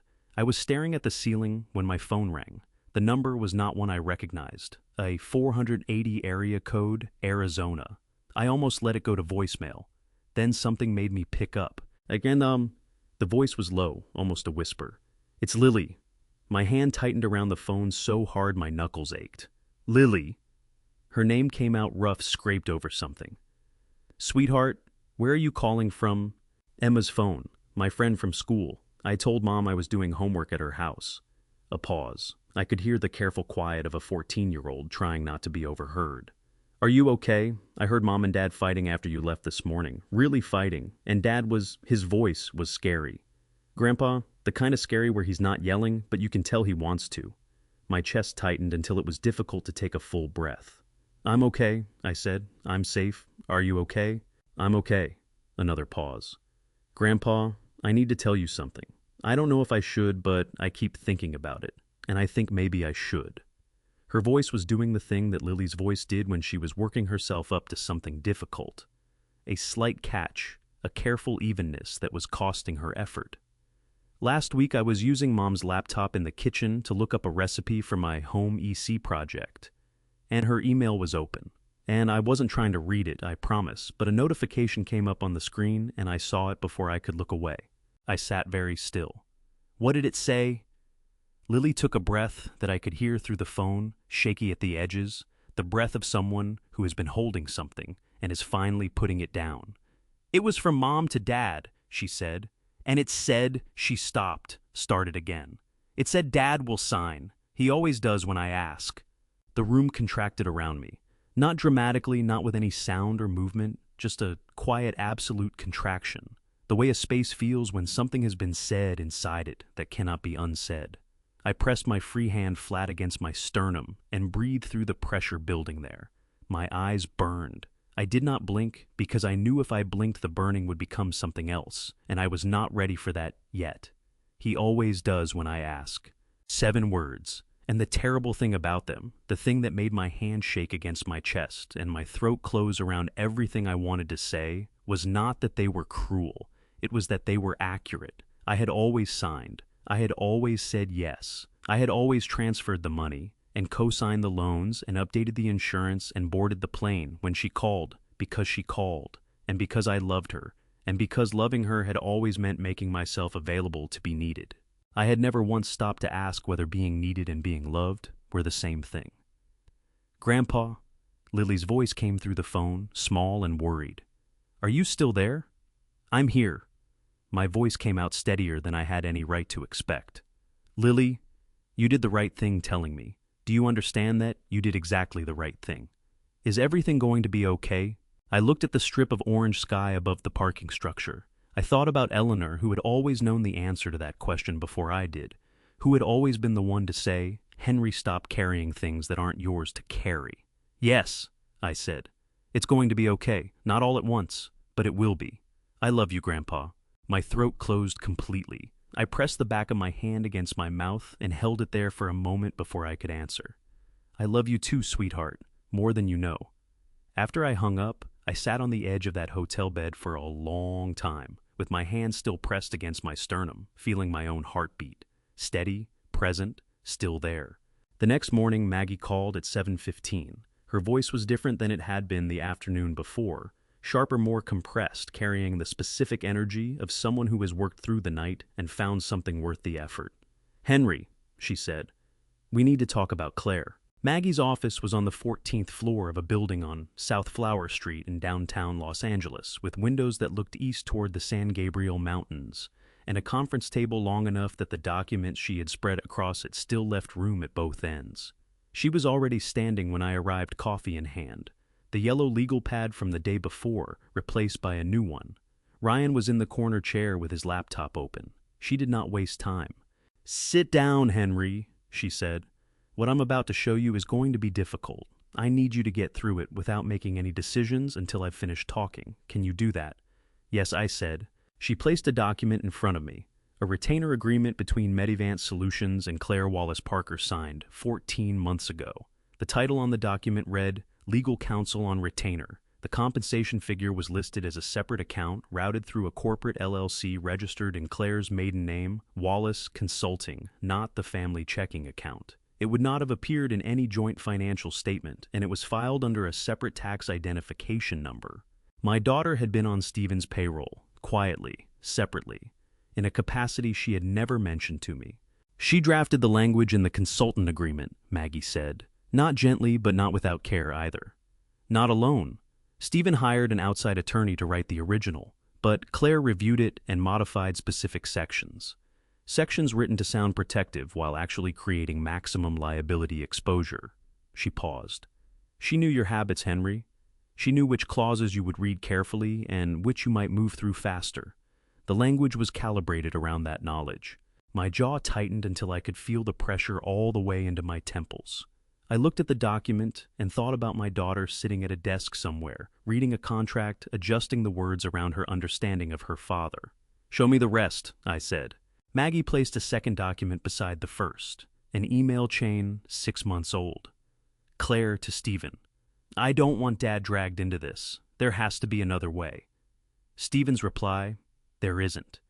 We need him or we find someone else. We won't find anyone with his credibility. Then 3 days of nothing. Then Claire. Just make sure he doesn't get hurt.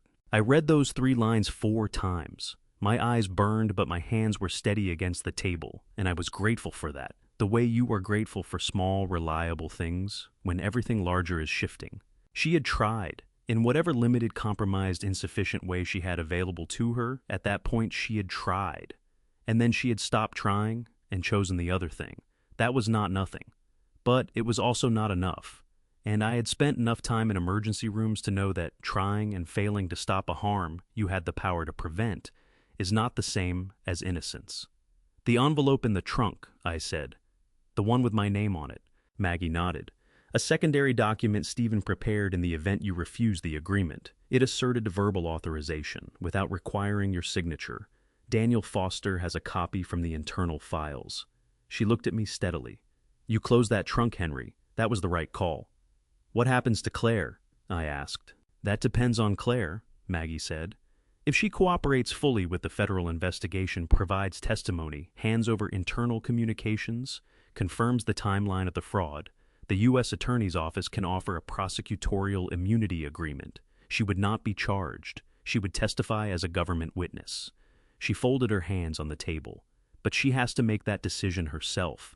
We cannot make it for her. I sat with that. Outside the 14th floor windows, Los Angeles was doing what it always does in the morning, spreading out in every direction under a pale sky, enormous and uncontainable, and entirely indifferent to the small human reckonings happening inside its buildings. "She's going to lose everything either way," I said, not with satisfaction, with the specific grief of a father who can see exactly where his child is standing and cannot carry her out of it. "Yes," Maggie said. "She is." Ryan looked up from his laptop. "Henry, Daniel Foster just confirmed he's ready to deliver the full recording, the 2022 meeting. Stephen's own voice on tape saying exactly what he planned to do with your name." He turned the laptop toward me so I could see the message on the screen. "Once we have that, we have everything we need." My chest expanded with something that was not quite relief and not quite grief. Something in between the feeling of a thing finally arriving that you have been dreading and needing in equal measure. "Then let's finish this," I said. In emergency medicine, a code blue does not feel the way people imagine it feels. There is no panic. There is no confusion. There is only the next 60 seconds and the 60 seconds after that, and the absolute discipline of doing each thing in the right order, at the right speed, with no wasted motion. Maggie Caldwell ran her office on the same principle. "Ryan," she said, closing the folder on Claire's retainer agreement and moving to the whiteboard on the far wall. "I need Daniel Foster on the phone in the next 10 minutes. Henry, I need you to review the affidavit one more time and confirm every factual statement is accurate. Then I need both of you to stop talking so I can draft the emergency response brief." Ryan was already dialing. I pulled the affidavit from the stack of documents on the table and read through it with the same methodical attention I used to give to a patient chart before signing off every line, every claim, every date.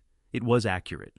Every single word of it was accurate, which was the most straightforward thing that had happened to me in 4 days. "Foster," Ryan said into the phone. Then he listened. Then, "Yes, everything, right now." He looked at Maggie. "He's ready." Daniel Foster arrived at the office 20 minutes later. He was 31 years old, which meant he looked younger than that. A lean young man in a gray jacket with a particular exhaustion of someone who had not slept properly in weeks and had been carrying a decision for longer than that. He shook my hand when Ryan introduced us, and his grip was firm, but his eyes were the eyes of a person who is not entirely sure they deserve to be in the room they are standing in.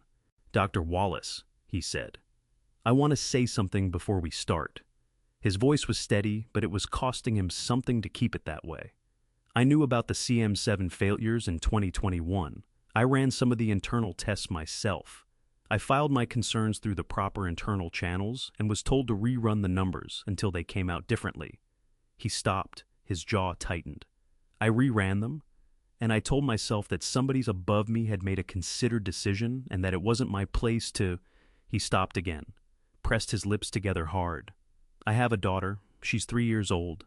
And about 3 months ago, I thought about her in a hospital bed someday, connected to a monitor that I helped put into service, and I could not keep doing what I had been doing."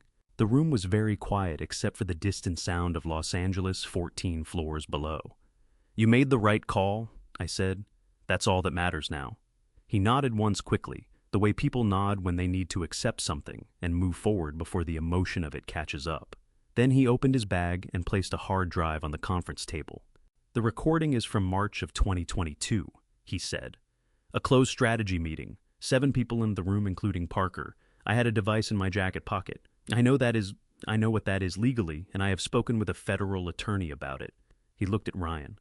"Because this recording was made in connection with an active federal fraud investigation and submitted to federal investigators, my attorney advised that federal jurisdiction governs its admissibility, not California's 2-party consent statute. The U.S. Attorney's Office has reviewed it and confirmed they can use it." Ryan nodded. "We confirmed that with the OCI contact this morning." Maggie plugged the drive into her laptop. She put on headphones, listened for 40 seconds, then pulled them off and looked at Ryan with an expression that was not triumph. It was quieter than triumph, the expression of a person who has just found the thing that makes everything else make sense. "Play the relevant section," Ryan said. She did. Stephen Parker's voice filled the conference room through the laptop. Speakers smooth, confident, the voice of a man who believed he was the smartest person in every room he entered. He was explaining the contingency plan. His words were precise and deliberate and entirely damning. He said that in the event of federal scrutiny, all clinical endorsement documentation would trace back to an outside medical consultant whose credentials were beyond reproach. He said the consultant would provide cover that no fabricated name ever could. He said the consultant did not know yet that he was part of the plan. He said my name. I sat very still and listened to Stephen Parker say my name in a recording made 2 years before I boarded a plane to Los Angeles, and I felt something cold and clarifying move through me from the top of my skull to the soles of my feet. "That's enough," Maggie said, stopping the playback. She looked at Ryan. "Call Diana Holt." Ryan had his phone to his ear before she finished the sentence. The call lasted 4 minutes. Ryan spoke in short, specific bursts: case number, evidence description, timeline request. When he hung up, he set the phone down on the table with the careful deliberateness of someone completing a task they have been working toward for a long time. "That warrant will be issued within the hour," he said.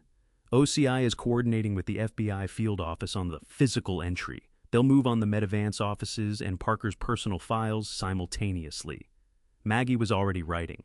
Daniel Foster sat across the table looking at his hands. I looked out the window at the San Gabriel Mountains in the distance, brown and enormous and absolutely indifferent, the way mountains always are. At 5:12 that afternoon, Ryan's phone buzzed. He read the screen. He looked at me. "They're going in now," he said. I nodded. My phone was on the table in front of me. I was looking at it when it began to vibrate, and the name on the screen made my chest contract with a pain that no legal victory had the power to touch. Claire. I picked up the phone. I have delivered difficult news for 37 years. I have told fathers their sons were not coming back. I have told wives that the man they drove to the hospital was not the same man they would take home. I know the sound a person makes when reality arrives before they are ready for it.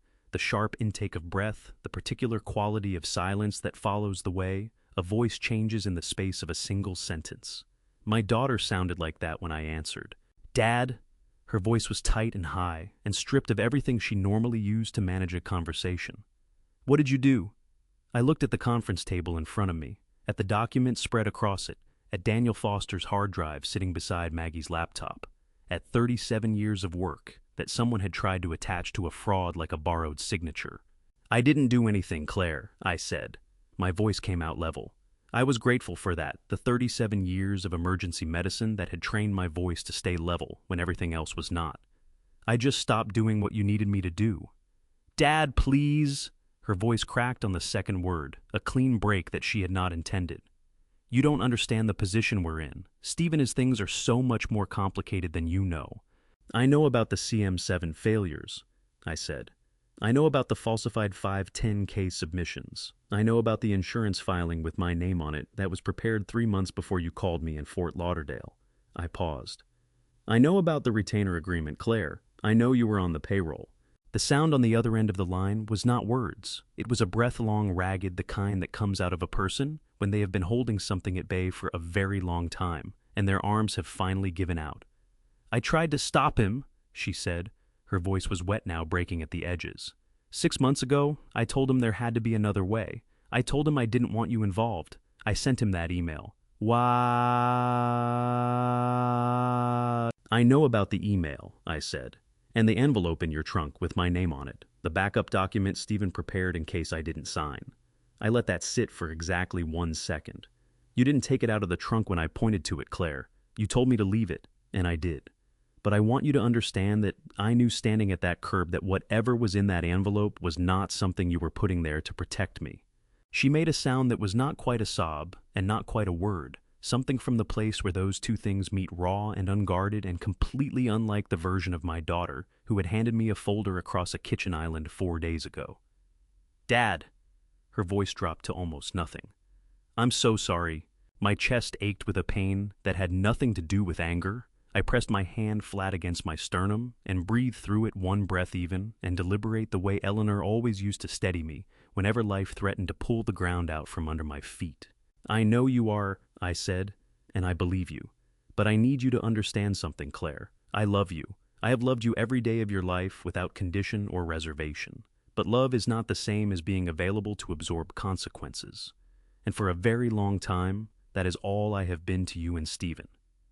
My voice stayed level, but something underneath it was not level at all, and I think she could hear it. That ends now.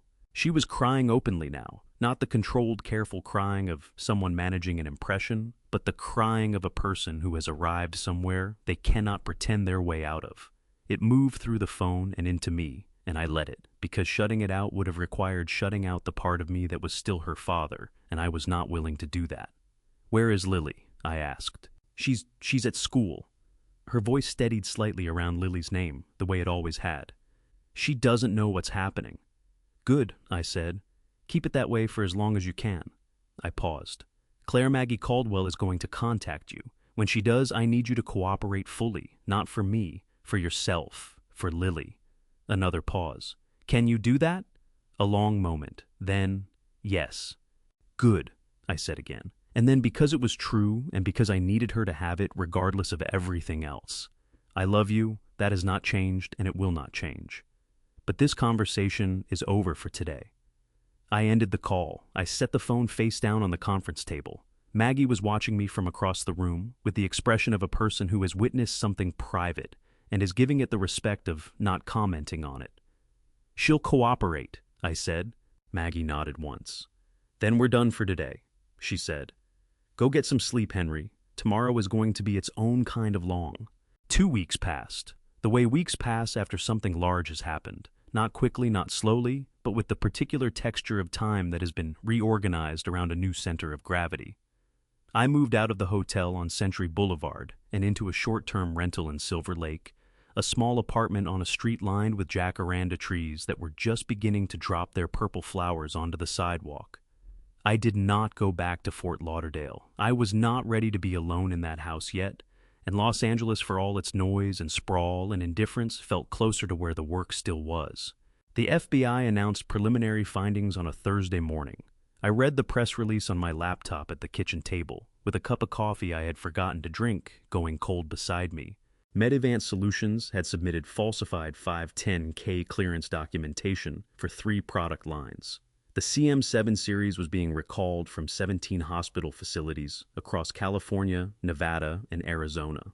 Stephen Parker had been indicted on 5 counts wire fraud, 2 counts of falsifying federal medical device documents, conspiracy to commit healthcare fraud, and obstruction. The indictment named 7 patients who had experienced adverse cardiac events while being monitored by Medivant's equipment during the period the devices were known to be defective. 7 patients. 7 people who had been lying in hospital beds trusting a machine that had been approved with falsified paperwork, while a man in Manhattan Beach calculated that the cost of honesty was higher than the cost of silence.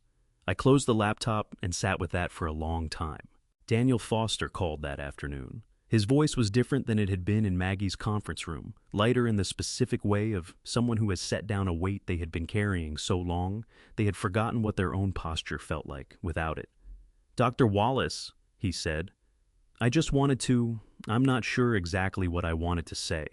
I think I just needed to say it to you directly." "Then say it," I told him. He took a breath. "I'm sorry it took me as long as it did. I kept telling myself I needed more time, more documentation, a cleaner moment. But the truth is, I was scared, and scared people wait for a better moment that doesn't come." His voice tightened briefly. "I should have acted 2 years earlier.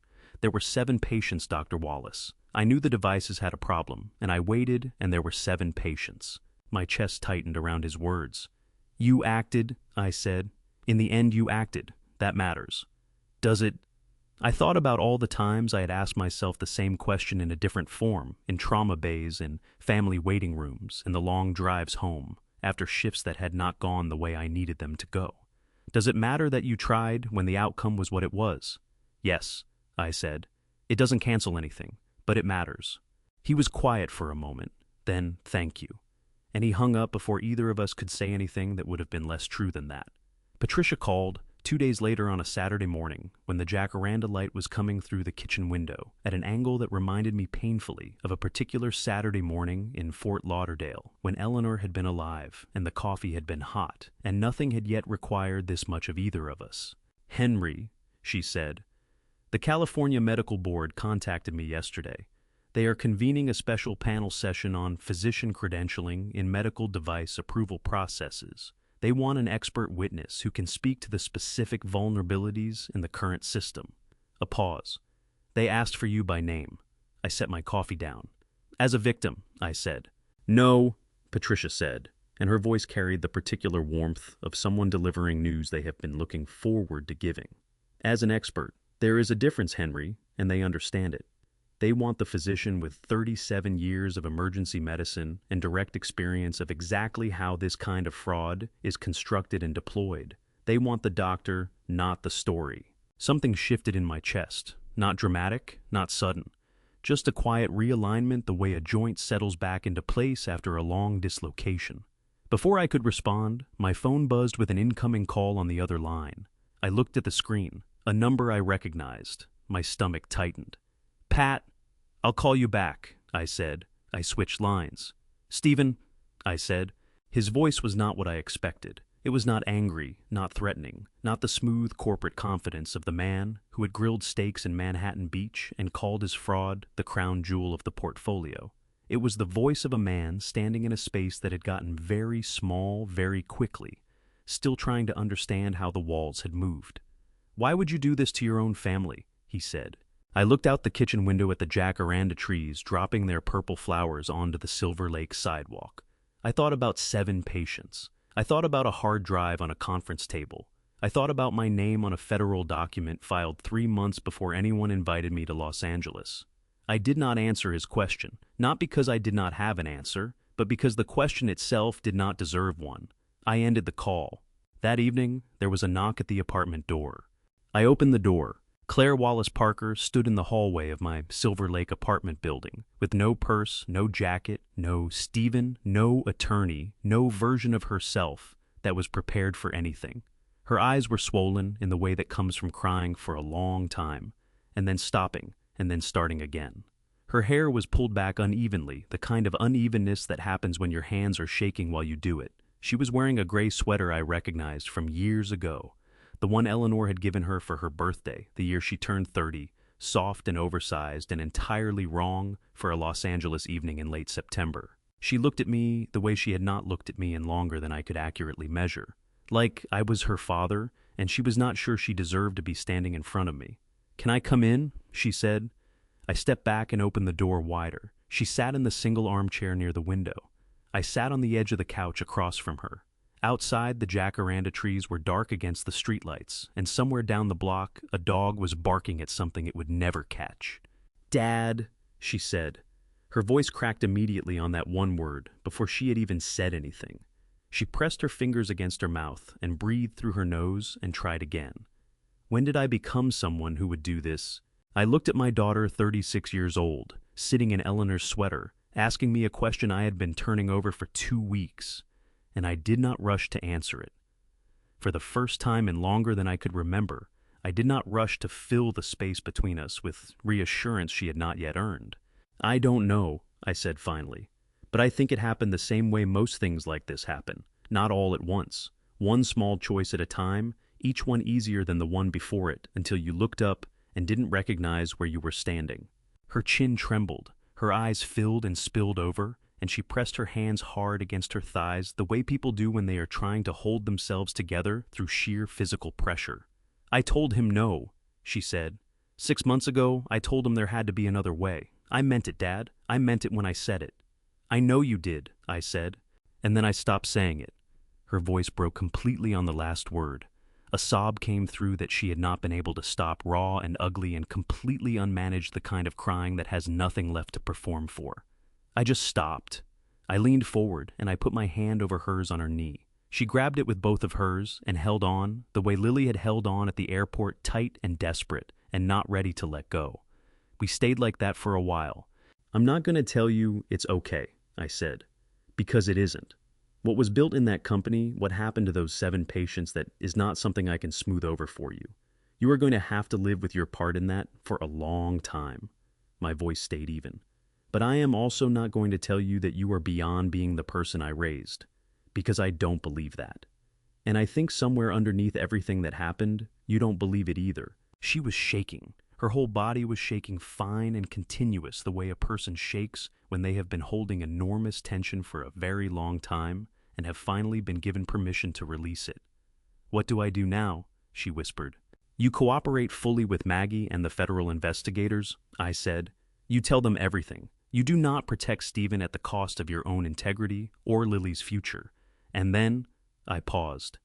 Then you figure out one day at a time how to become someone your daughter can look at without wondering who you really are.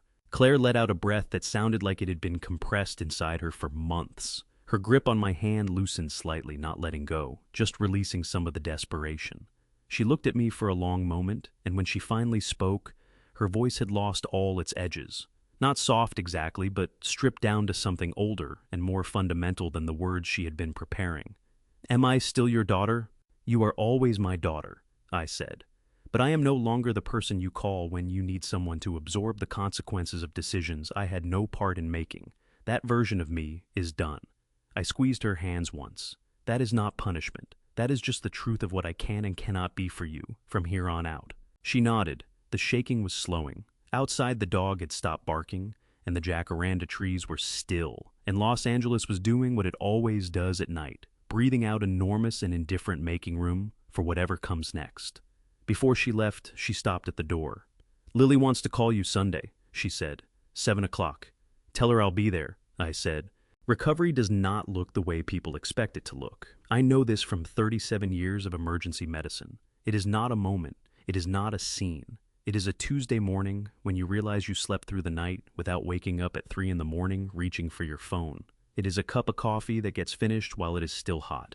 The California Medical Board hearing was on a Wednesday in mid-October in a wood-paneled hearing room in Sacramento that smelled like recycled air and old paper. I sat at a witness table across from 7 board members and a stenographer, and I told them what had happened, not as a victim recounting an injury, but as a physician analyzing a systemic vulnerability. I walked them through the specific gaps in the current physician credentialing requirements for medical device advisory roles. I explained how a consultant agreement could be structured to create retroactive liability without the consultant's knowledge. I told them what I would have needed to see what any physician should demand to see before putting their name near a device submission. The room was very quiet while I talked, not the uncomfortable quiet of people waiting for me to finish, the concentrated quiet of people taking notes. When I was done, a board member in the second chair, a woman in her 60s with the expression of someone who had been in these rooms long enough to know which testimonies mattered, looked at me over her reading glasses and said, Dr. Wallace, would you be willing to serve on the advisory panel we are convening to draft new credentialing guidelines? I said yes before she had finished the sentence. Patricia took me to lunch afterward at a restaurant on K Street, where the light came through the front windows at the angle she liked, and the salmon was good. She ordered for both of us without asking, which was a 21-year habit I had never once objected to. You look like yourself up there, she said when the food arrived. I hadn't realized how much I'd missed that. I did not know what to say to that, so I said thank you, and she accepted it in the way Pat accepts things she considers obvious without ceremony, moving on. Ryan had me over for dinner on a Friday evening in late October. His house was in Culver City, a modest 2-story, on a block of similar houses, with a backyard that had a swing set and a vegetable garden that had clearly been more ambitious in spring than it had managed to sustain through summer. His wife Carol shook my hand at the door with the warmth of someone who had heard enough about a person to feel they already knew them. On the bookshelf in the living room, between a row of Ryan's Academy yearbooks and a framed photo of Sophie at what appeared to be a very serious kindergarten graduation, there were 2 photographs side by side. The first was the old one, Thomas Brooks, and a young Dr. Henry Wallace in a hospital corridor, the colors slightly washed out the lighting, the particular fluorescent of a place that never gets dark. The second was new. Ryan and Henry at LAX, taken on Ryan's phone in the conference room near Gate 31, both of them looking slightly tired in the way of people who have just done something that needed doing. I stood in front of those 2 photographs for a long moment. Thomas Brooks had kept one photograph for 22 years because of what it meant about the past. Ryan had put a second one next to it because of what it meant about now. I thought about what Eleanor would have said about that. She would have said something exact and quietly devastating the way she always did. I thought I could almost hear it. Sophie came running down the hallway in socks that had cartoon dinosaurs on them and stopped in front of me with the absolute self-possession of a 7-year-old who has not yet learned to be uncertain about taking up space. She looked up at me with Thomas Brooks's eyes. "Are you the man who gave my grandpa more time?" she said. My throat tightened until swallowing was difficult. I crouched down to her level, my knees objecting as they always did now, and looked at her directly. I helped him, I said. He did the rest himself. Sophie considered this with the gravity of a person evaluating a very important answer. Then she nodded, once apparently satisfied, and ran back down the hallway in her dinosaur socks. Ryan was watching from the kitchen doorway with an expression I recognized from the bench outside Terminal 3, the one that lived between gratitude and grief. That particular combination that has no clean name, but that most people who have lost someone and been loved by someone carry around for the rest of their lives. She's been waiting to ask you that since I told her you were coming, he said. She asked it perfectly. I said. The first Sunday that Lily called it was 7:03 in the evening, 3 minutes late, which she apologized for, immediately in the way that 14-year-olds apologize for things thoroughly and with unnecessary guilt. She was sitting at her desk in the bedroom of the apartment she and Claire had moved into in Scottsdale, smaller than the Manhattan beach house, she said. But she had a window that faced east, and she could see the mountains in the morning. She showed me her latest science project on the video, call a model of the cardiac conduction system she had built from materials she had found at a craft store and some electrical components she had ordered online. The sinoatrial node was a small LED that pulsed at a rate she had calculated herself. Is the timing right? She asked, holding it up to the camera. I leaned toward my laptop screen and looked carefully.